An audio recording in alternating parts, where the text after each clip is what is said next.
Well, actually, I had a revelation when I was young, and when I was in college, and I had a professor who teach me about the menstrual cycle.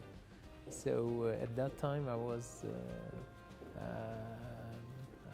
thought it was fantastic how the human body, and especially for this, could work, and that how could it lead to babies.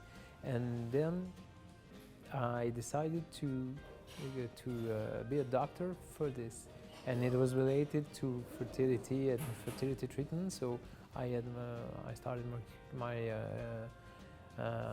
made my internship in obstetrics and gynecology, and then I've been a fellow in reproductive medicine and became a doctor specialized in reproductive medicine.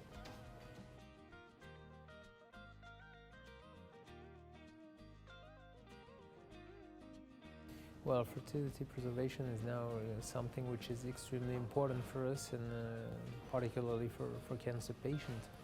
And I've been working for a couple of years now on in vitro maturation of oocyte, which is a process which consists in oocyte or embryo freezing, but from oocyte recovered without any stimulation. And for cancer patients, when we do not have time enough for stimulating, or for women who do not want to undergo surgery or laparoscopy for ovarian tissue preservation, IVM could be an option.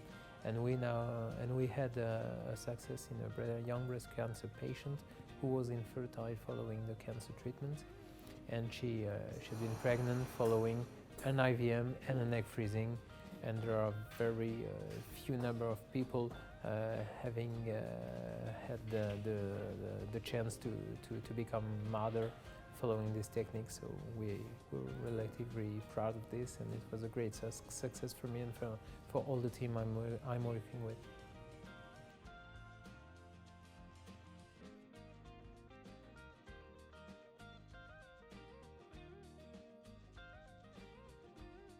I'm the president of the French Society of Fertility, which is we developed this society for at the beginning when fertility preservation and oncofertility was not known for nobody, and except in particular for oncologists, and this was a means for them and for us to provide them the information regarding the importance of fertility in these young patients diagnosed and treated, diagnosed with cancer, and who should undergo treatment that could lead to infertility and becoming genetic parents by transmitting the genetic from the oocyte or from sperm was something extremely important, is something extremely important for these young people. And oncologists were not totally fully aware a couple of years ago about this, and the main role of this society was to provide them the information and to explain them that this is a very important issue for these young patients, these young cancer patients. So this is mainly my role, is a role of information, and this is my position is that one, and I'm probably the most known in France for the field of oncofertility, so that's the reason why I was elected president of the society.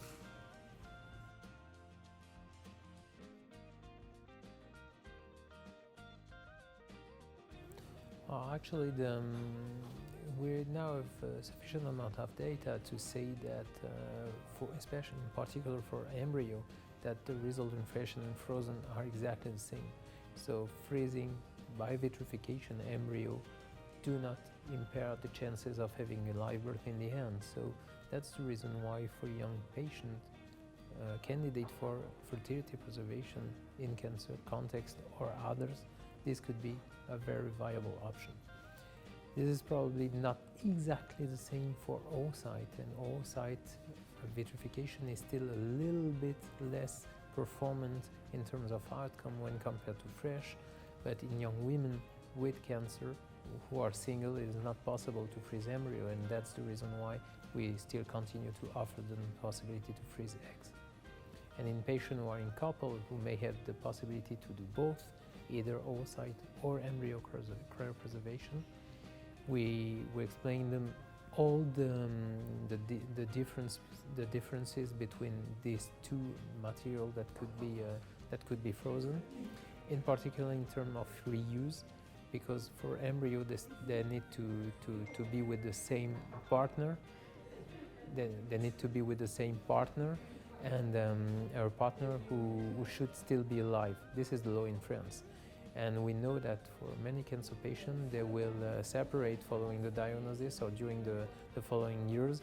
And even though they wanted to initially to freeze embryo with the partner they were with, possibly in the future, having embryo frozen will not offer them the possibility to reuse them. So that's the reason why usually when there is a discussion, we try to push a little bit more on oocyte vitrification instead of embryo, or we explain everything. And sometimes, if we have sufficient amount of oocyte recovered, we can split and do both oocyte and embryo cryopreservation.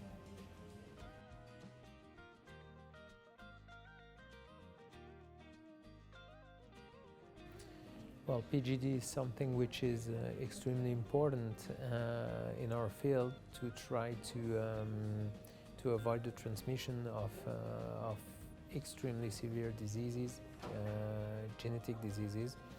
And we now have all the tools to offer patients the possibility of having a live birth with a baby which is not carrier for the genetic problem.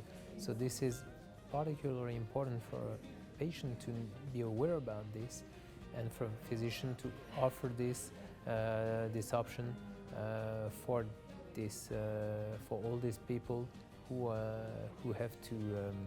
had very hard histories with kids who are either deceased or for some who are still alive but very, very severe diseases.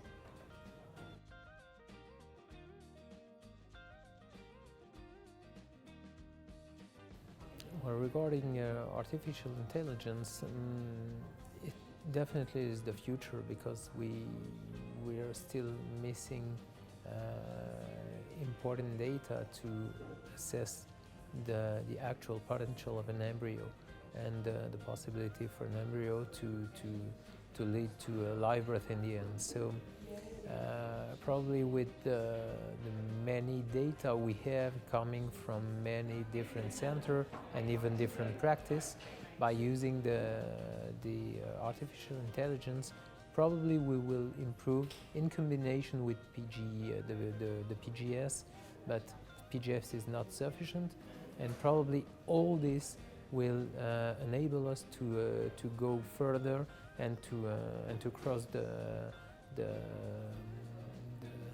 step of the number of cycles which fail due to something which is still not known. So we know that our success rates are still not good enough, and probably, and I trust that artificial intelligence will be the tool to help us improving our results.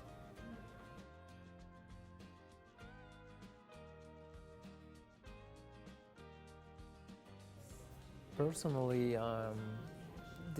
this is extremely difficult to have in front of us patients who cannot conceive, or patients who want to project into a future, a cancer patient projecting herself into a future with the possibility of having kids, and for infertile patients when they cannot have the possibility to have kids.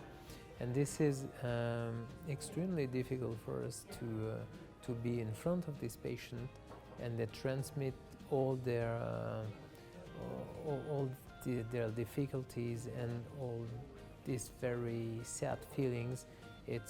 And as a doctor, This is why I wanted to be to be a reproductive physician specialized in reproduction, because I think the possibility to have children is something extremely important. And regarding just what you can see,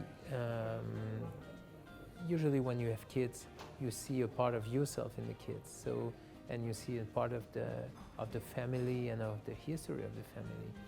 And allowing people who can not conceive naturally and helping them to reach that goal is for me something which is particularly important. And I have kids myself. I know what it can,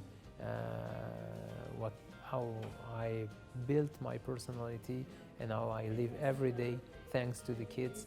And this is something I think no one should miss this. So, so if I can help people who do not have the possibility to reach that goal, for me this is something which is fantastic.